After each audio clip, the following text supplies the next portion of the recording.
This isn't just a love story. It's a tragic expose of politics, power, and the price of disobedience. Meet Father Ladislao Gutierrez, or should we say, reluctant father. He never wanted to wear the collar. But in 19th century Argentina, if you were the spare son in a prominent family, guess what? You didn't get land. You got the church. Ladislao was pushed into priesthood by family pressure, duty, and social expectation. So no surprise when love came knocking. He opened the door and bolted. And that love? Camila O'Gorman. A wealthy, well-connected socialite, fluent in French and rebellion.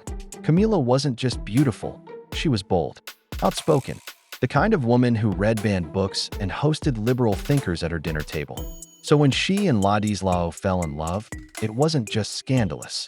It was nuclear, and together they exploded into one of the most forbidden romances in Latin American history.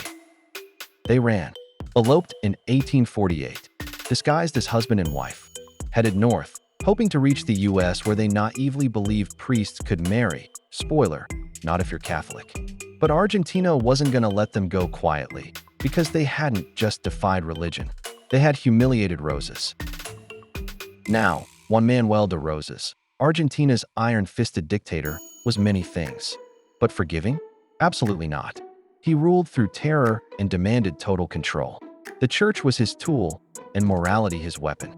When the Jesuits, a powerful religious order, didn't back him like loyal puppies, Rosas took it personally. Camila and Ladislao became the perfect scapegoats. A Jesuit priest abandons his vows. A socialite joins him.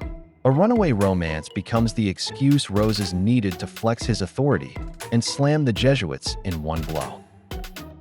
And just like that, the star-crossed lovers were arrested, paraded as national shame.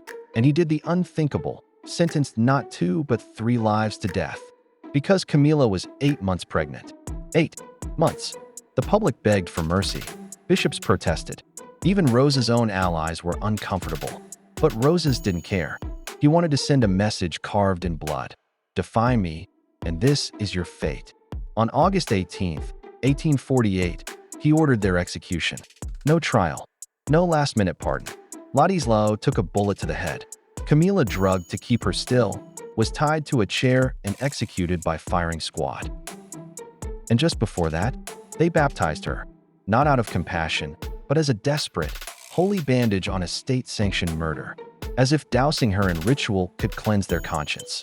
They killed an innocent unborn child, then had the audacity to try saving its soul.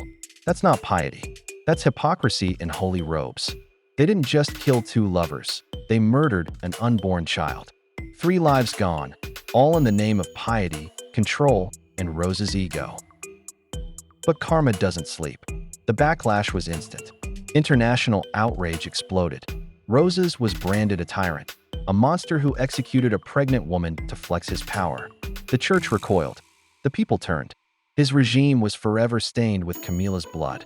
And just a few years later, Rosas was overthrown and fled to England, living out the rest of his life in exile. But Camila's ghost? She followed him to the grave.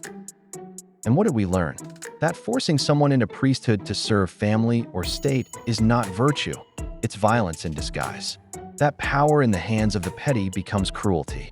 And that love, when pure, can expose the rot beneath society's holiest facades. Yes, Ladislao broke his vows, but he also broke free from a life never meant for him. And Camila? She refused to be a silent woman in a world built to muzzle her. Together, they weren't sinners. They were rebels.